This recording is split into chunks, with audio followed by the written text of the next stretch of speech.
Olá, gente. Esse é o primeiro vídeo de uma série que Deus colocou no meu coração. Produzir resumos doutrinários. Sim, vamos tratar apenas da doutrina bíblica, né? Tanto aquilo que fundamenta a nossa fé, como determina a nossa prática e que tem o objetivo de nos aperfeiçoar em Deus. Para quem não sabe, uma das razões pelas quais o nome do nosso ministério é Orvalho é baseado em Deuteronômio 32, verso 2, que diz: goteje a minha doutrina como a chuva, destile a minha palavra como orvalho, como chuvisco sobre a relva e como gotas de água sobre a erva. Tanto a expressão gotejar como destilar, elas são idênticas, são sinônimos, porque destilar é o gotejar, é o gota a gota. Isso significa o quê? Que a doutrina, né, o ensino, a palavra de Deus, ela nunca é despejada no seu conteúdo integral de uma vez só, de forma instantânea e única. Nós precisamos entender que o ministério de ensino, ele tem uma função, é sempre ir derramando gota após gota, um pouco e mais um pouco. Aliás, nós lemos em Isaías, no capítulo 28 e no versículo 13, a seguinte declaração: assim, pois, a palavra do Senhor lhe será preceito sobre preceito, preceito e mais preceito, regra sobre regra, regra e mais regra, um pouco aqui, um pouco ali. Na verdade, esse conteúdo não pode ser despejado de uma vez só por questões de tempo, de assimilação, mas nós precisamos sempre estar sendo expostos ao conteúdo bíblico e não apenas a parte das verdades, mas ao seu todo. Algo que me chama sempre a atenção é que em Atos, no capítulo 20, quando o apóstolo Paulo está reunido com os presbíteros de Éfeso, eles se encontram em Mileto para uma reunião, ele faz a seguinte declaração no verso 20 de Atos 20: jamais deixando de vos anunciar coisa alguma proveitosa. Tudo aquilo que era proveitoso, Paulo diz, eu não deixei de anunciar a vocês. Depois, no verso 27, ele afirma: jamais deixei de vos anunciar todo o desígnio de Deus. Essa palavra traduzida desígnio, ela também significa conselho, propósito. Em outras versões vai aparecer todo o conselho de Deus, todo o propósito de Deus. Ou seja, Paulo entendia que o ensino não podia ser fragmentado. Ele não podia comunicar algumas verdades sobre algumas áreas e deixar outras. Essa preocupação de quem ensina, de comunicar o conteúdo integral, porém não de uma vez, tem sido a estratégia com a qual Deus tem nos movido a trabalhar essa série de vídeos. E eu quero começar hoje falando, em primeiro lugar, nesse vídeo piloto dessa série, falando sobre a importância da doutrina. Eu quero começar lendo 2 Timóteo, capítulo 3, dos versos 14 a 17. Na Nova Almeida atualizada, o texto diz assim: quanto a você, permaneça naquilo que aprendeu e em que acredita firmemente. Permaneça naquilo que aprendeu, vou repetir, em que acredita firmemente, sabendo de quem você o aprendeu, e que desde a infância você conhece as sagradas letras que podem torná-lo sábio para a salvação pela fé em Cristo Jesus. Toda a Escritura é inspirada por Deus e útil para o ensino, para a repreensão, para a correção, para a educação na justiça, a fim de que o servo de Deus seja perfeito e perfeitamente habilitado para toda boa obra. Basicamente, nós vemos que as sagradas letras, a palavra de Deus, podem nos tornar sábios para a salvação. Mas além de nos conduzir à experiência de salvação, a Bíblia fala de um processo de aperfeiçoamento. A Bíblia também apresenta a importância de que a gente permaneça firme naquilo que aprendemos e que acreditamos firmemente. Eu gosto dessa tradução, acreditamos, Ou Paulo diz em que você acredita firmemente. Por quê?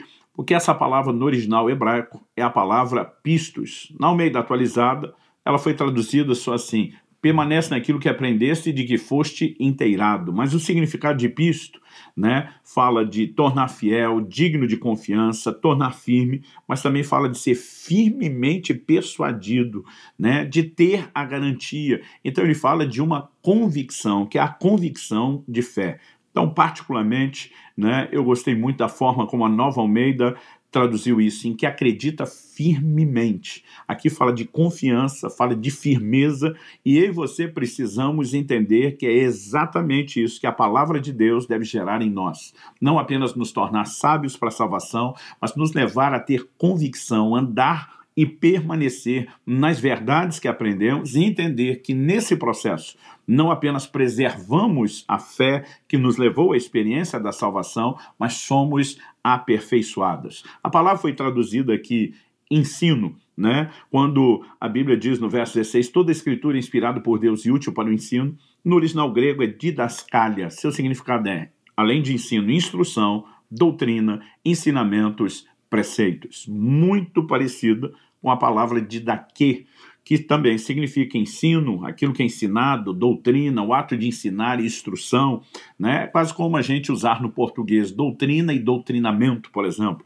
né? Nós estamos falando praticamente de um sinônimo, e essas duas palavras, elas são muito usadas na maioria dos versículos que eu vou apresentar aqui para vocês. Então, algo que eu quero chamar a sua atenção é que o ensino gera fé, leia-se convicção, que conduz à salvação, mas também corrige a conduta de acordo com Paulo, educa na justiça e aperfeiçoa o servo de Deus. Isso é gerado pelo ensino, não por uma única pregação que levou à conversão, né, mas por um processo de continuidade da palavra de Deus sendo ministrada. Então, antes de mais nada, eu quero começar em primeiro lugar, já que a palavra doutrina e ela significa ensino e instrução, já que ela é a chave de tudo que nós queremos comunicar nessa série, eu quero começar pelo ensino ou pela doutrina de Cristo.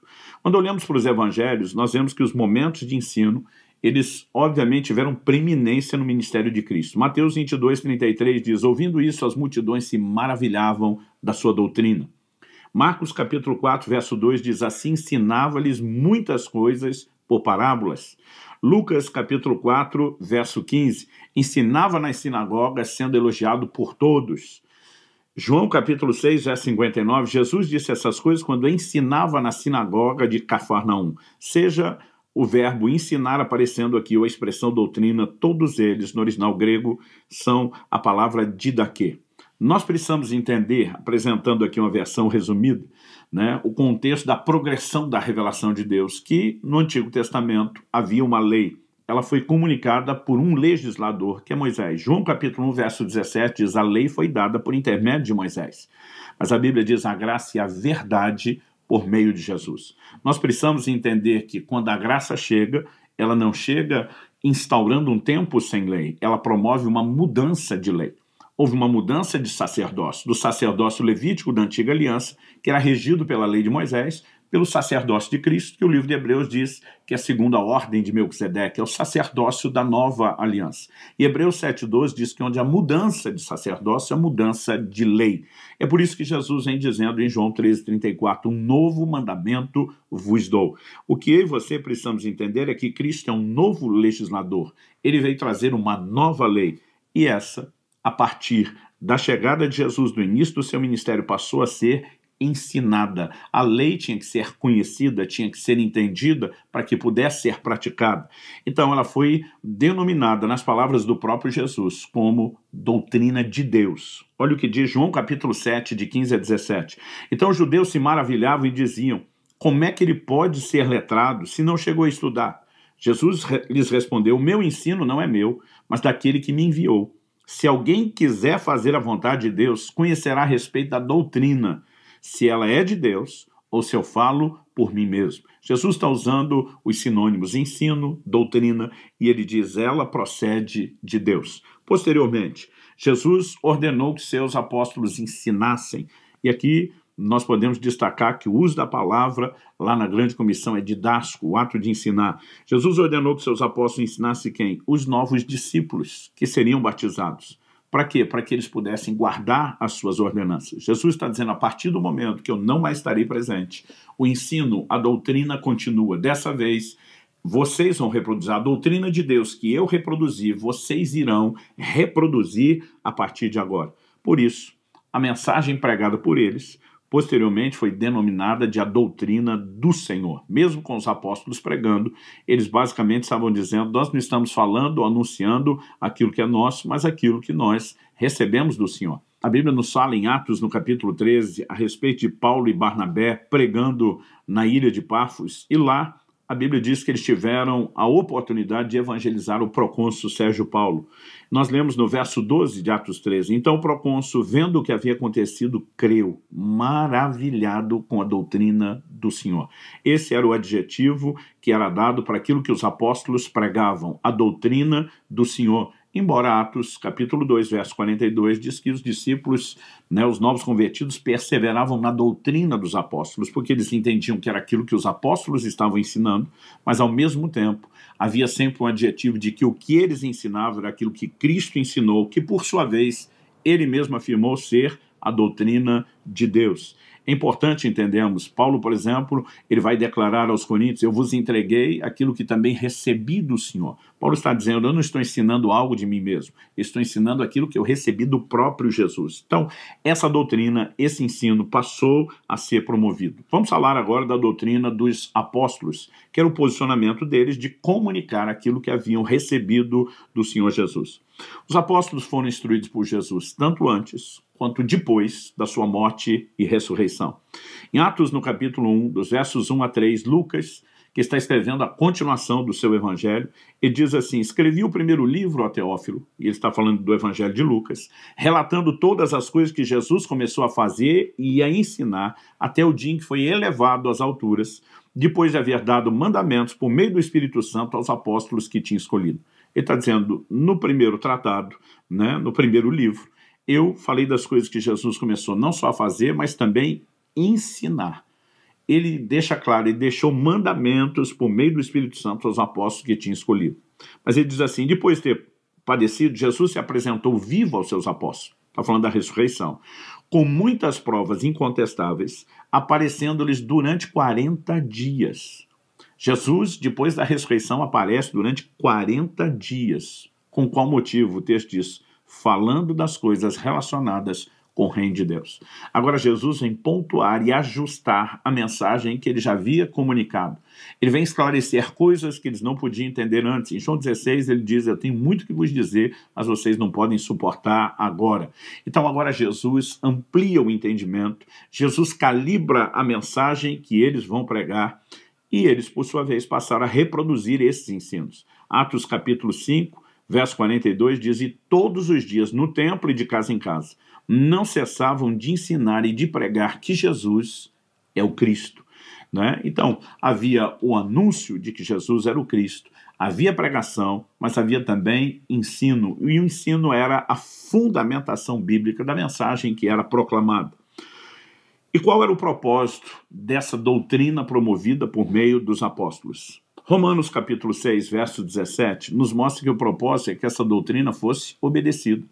Aliás, Jesus, na grande comissão, diz, ensinando-os a guardar tudo quanto eu vos tenho ordenado. Mas em Romanos 6,17 nós lemos, mas graças a Deus que, tendo sido escravos do pecado, vocês vieram a obedecer de coração a forma de doutrina a que foram entregues. Obedecer de coração a forma de doutrina. Algo que eu e você precisamos entender e compreender, que o propósito da doutrina não é apenas pautar a convicção, o trilho do que nós cremos, definindo, obviamente, o que cabe e o que não cabe na nossa fé. Mas ele também tem o propósito de pautar a nossa conduta, de gerar obediência. Então você vai ver, por exemplo, Paulo se reunindo por 2 anos, um espaço de 2 anos, com os discípulos na cidade de Éfeso, numa escola de Tirano. Outra cidade, a Bíblia diz, Paulo permaneceu 1 ano e meio ensinando esses irmãos. O que era o foco desse ensino antes que Paulo mudasse de cidade, depois deixar os líderes? Trazer essa capacidade de ter um panorama, de entender de forma completa o propósito de Deus. Depois de gastar esse tempo com eles, 2 anos só na escola de Tirano, um outro texto vai falar que Paulo gastou 3 anos em Éfeso. Ele diz, eu não deixei de vos anunciar todo o desígnio, todo o conselho, todo o propósito de Deus. Muitas vezes nós acabamos, em nome de uma necessidade, sacrificando outra. Por exemplo, nos cultos públicos das nossas igrejas, estamos preocupados com os visitantes, que eles possam entender uma palavra evangelística, ser levados a Cristo, porque isso é parte da nossa missão. Mas, de alguma forma, a igreja acaba negligenciando o ensino, a comunicação da doutrina. Algumas igrejas estabelecem outras reuniões para isso, mas o percentual de pessoas que vai participar acaba sendo mínimo, né? Nossa intenção, o Orvalho.com, ele existe para ajudar, para fortalecer as igrejas. Nós queremos levar as pessoas a um entendimento maior do escopo doutrinário. Há muitas coisas que nós fazemos e nem sabemos por que fazemos. E nós precisamos entender com clareza o ensino bíblico. Isso vai gerar não só a convicção de qual é o nosso trilho doutrinário, vai determinar também nossas práticas, mas vai permitir que eu e você sejamos aperfeiçoados. Eu tenho carregado uma preocupação enorme, não apenas como ministério de ensino que entende a sua importância, mas pensando como um pastor, pensando como alguém que tem discipulado crentes por mais de 3 décadas, eu tenho carregado uma preocupação. O evangelho moderno tem ganhado contornos cada vez mais antropocêntricos. Nós temos tirado o Cristo do centro do evangelho, colocado o homem às suas necessidades, e parece que o tempo todo o único propósito da pregação é fazer com que as pessoas se sintam bem. Eu, particularmente, não concordo com isso. É bíblico que haja encorajamento, que haja ânimo, que haja fortalecimento na fé. Nós vamos ver essas coisas nas Escrituras, mas não veremos só isso sendo produzido pelas pregações. A Bíblia também fala de exortação, de confronto, de correção. Eu vi uma frase muito tempo atrás de um pastor amigo dizendo que mensagem boa não é apenas aquela que você sai feliz com o pregador, mas muitas vezes aquela que você vai sair triste consigo mesmo, reconhecendo a necessidade de ajustes, de mudanças.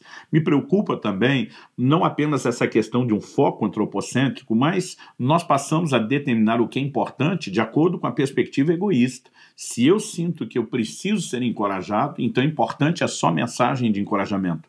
Mas a pergunta é, por que eu vivo tão continuamente desanimado, precisando o tempo todo ser programado por essas mensagens de automotivação?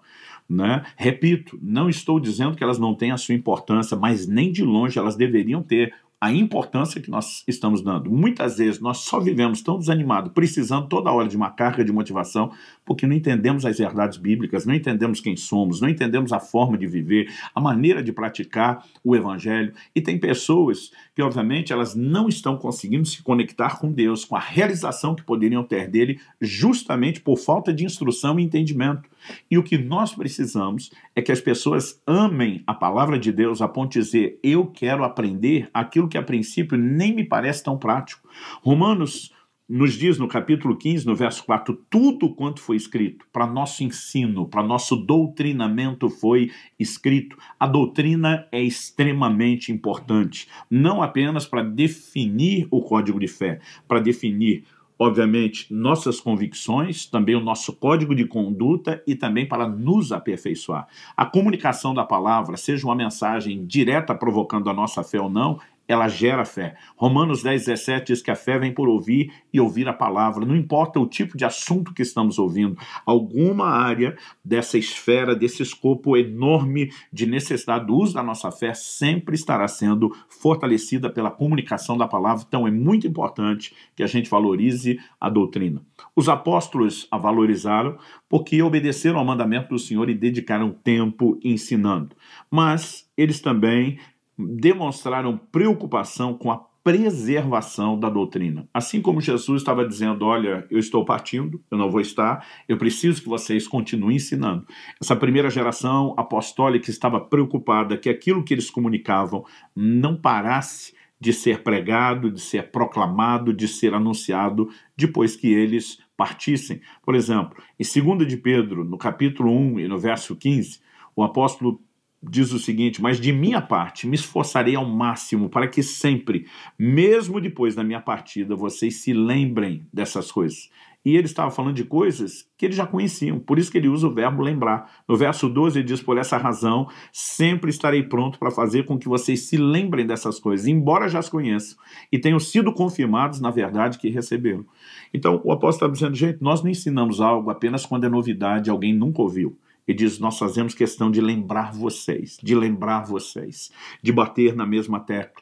O livro de Hebreus nos diz no capítulo 2, importa que nos apeguemos com mais firmeza às verdades ouvidas, e esse é o nosso propósito. Nessa preocupação de preservação, os apóstolos não estavam preocupados apenas com a continuidade, com a preservação do ensino no sentido de continuidade, mas também da sua qualidade. Eles eram cuidadosos com a doutrina e zelavam por ela, né? Por quê? Sabiam das ameaças que viriam. Olha o que Paulo diz em Atos 20, de 29 a 32, naquela conversa com os presbíteros de Éfeso. O apóstolo diz: eu sei que depois da minha partida aparecerão no meio de vocês lobos vorazes que não pouparão o rebanho, e que até mesmo entre vocês se levantarão homens falando coisas pervertidas. Pervertidas aqui não é apenas um conteúdo impuro de palavrão, mas é a distorção do conteúdo da mensagem, para arrastar os discípulos atrás de si. Portanto, vigiem, lembrando que durante 3 anos, noite e dia, não cessei de admoestar com lágrimas cada um de vocês.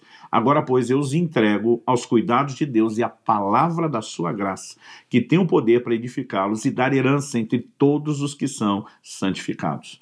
Né? Houve na Escritura uma classificação específica de uma sã doutrina. A palavra sã significa que não está doente, sadia, né? O que sugere, então, que haja também uma doutrina doente, doentia, que vem, né, sendo comunicada completamente fora da sua estrutura, da maneira como deveria ser. Em Tito, capítulo 2, verso 1, Paulo diz: mas você ensine o que está de acordo com a sã doutrina.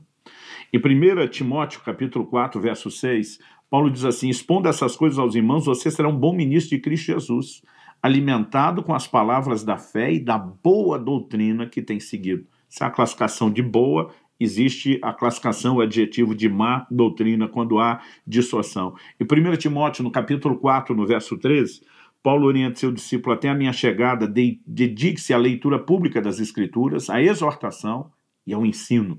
Né? Então ele está dizendo, a Bíblia tem que ser lida, exortações têm que ser feitas, ensino, explicação.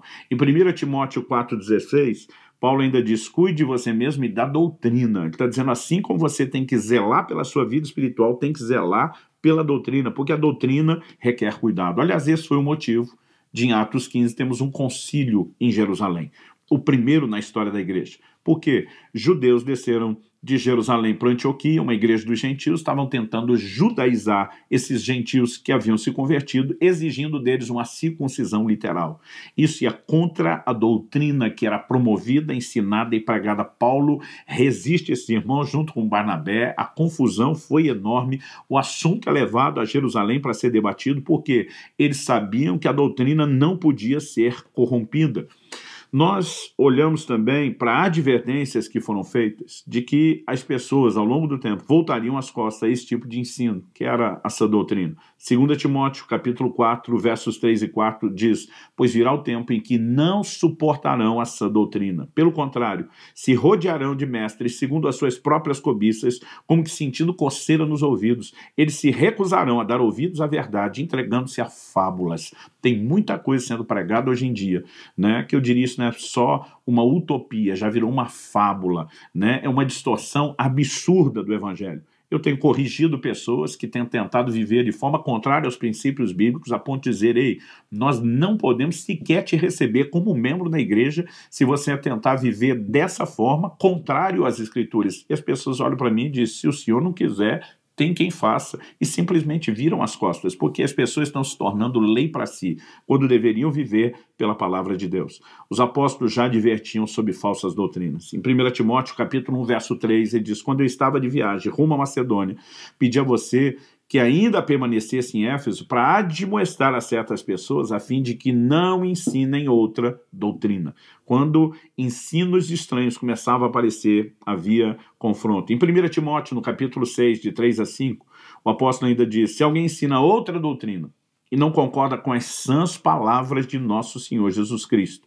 e com o ensino segundo a piedade, esse é orgulhoso, não entende nada, mas tem um desejo doentio por discussões e brigas a respeito de palavras. É daí que nasce a inveja, a provocação, as difamações, as suspeitas malignas e as polêmicas sem fim da parte de pessoas cuja mente é pervertida e que estão privadas da verdade. Mente pervertida, privadas da verdade, mas com o mesmo espírito de causar que nós continuamos vendo hoje em dia. Hebreus capítulo 13, verso 9 diz: não se deixem levar por doutrinas diferentes e estranhas. 2 de João, capítulo 1, de 9 a 11, eu ouvi essa advertência do meu pai desde que eu era criança. Todo aquele que vai além da doutrina de Cristo e nela não permanece, não tem Deus. O que permanece na doutrina, esse tem tanto o Pai como o Filho. Se alguém for até vocês e não levar essa doutrina, não recebam em casa, nem lhe deem as boas-vindas, porque aquele que lhe dá boas-vindas se faz cúmplice das suas obras más. Logo, o assunto é sério. Os apóstolos também advertiam sobre condutas contrárias à doutrina.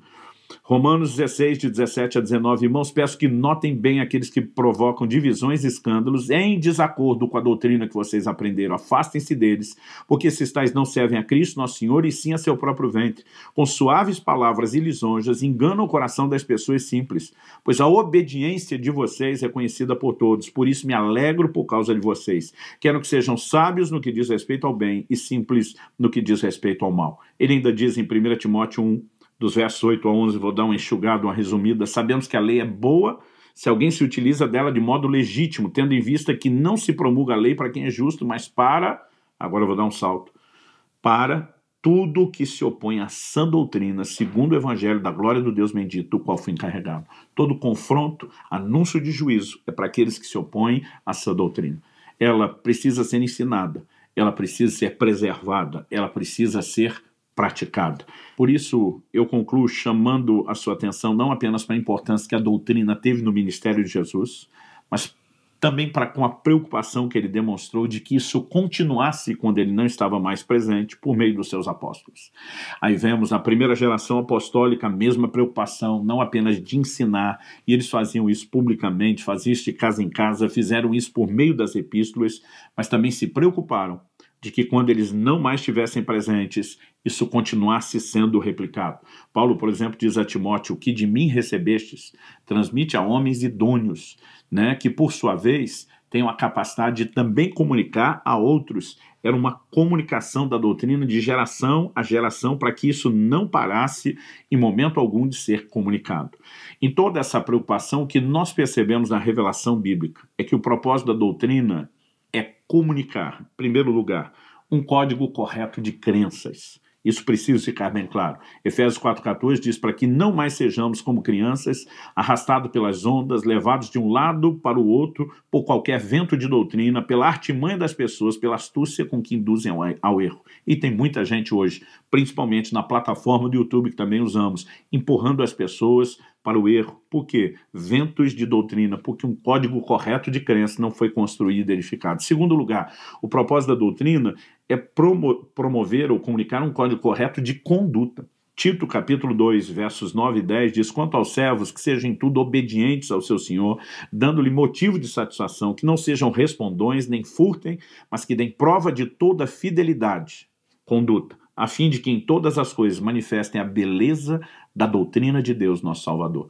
Porque a doutrina não determina só o código de crenças, mas a forma como nós nos conduzimos. Nós vamos falar tanto de uma coisa como de outra nessa série de vídeos. Em terceiro e último lugar, aperfeiçoar o homem. No texto inicial, mencionamos a declaração de Paulo a Timóteo, toda a escritura é inspirada por Deus e útil para o ensino, para a repreensão, para a correção, para a educação na justiça, a fim de que o servo de Deus seja perfeito e perfeitamente habilitado para toda boa obra. Mas em Colossenses 1,28, Paulo também diz, este Cristo nós anunciamos, advertindo a todos e ensino, doutrina, a cada um em toda a sabedoria, a fim de que, aqui é um indicativo de propósito, a fim de que apresentemos cada pessoa perfeita em Cristo Jesus. Nós vamos manter uma média de 30 minutos nesses vídeos para que a gente consiga apresentar conteúdo que acrescente. Como teremos vídeo todas as semanas, alguns assuntos serão divididos. Obviamente, não vamos apresentar a doutrina de forma exaustiva, detalhada, nem só em terminologia teológica técnica. Vamos apresentar resumos da doutrina, mas que, gota a gota, semana a semana, vídeo a vídeo, vão trazer um entendimento muito prático e importante para a sua fé. Eu espero que você seja, de fato, abençoado através do entendimento de por que estamos promovendo esses vídeos e através do entendimento bíblico e de impacto para a sua fé que eles vão produzir. Se você for abençoado, o que eu tenho certeza será, compartilhe, nos ajude a alcançar o maior número possível de pessoas. Que Deus nos abençoe e que Ele nos ajude a entender a importância da doutrina, zelar por ela, andar e caminhar nela, de maneira que honre e glorifique a Deus. Um texto que me chama a atenção desde a adolescência.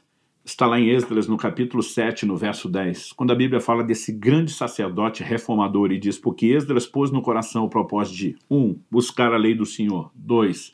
Cumpri-la e 3. Ensinar em Israel os seus estatutos e os seus juízos. Há mais de 30 anos eu venho me dedicando, meu coração vem ardendo, né? Ele carrega esse propósito de buscar a lei do Senhor, ler e estudar a palavra de Deus com constância, com intensidade. Com qual propósito?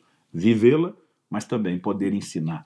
E eu espero que tudo aquilo que você receberá por meio desses vídeos, de fato, possam te ajudar no trilho das suas convicções, nas suas práticas e contribuir para o seu aperfeiçoamento. Deus abençoe, uma boa e longa série de ensino para você.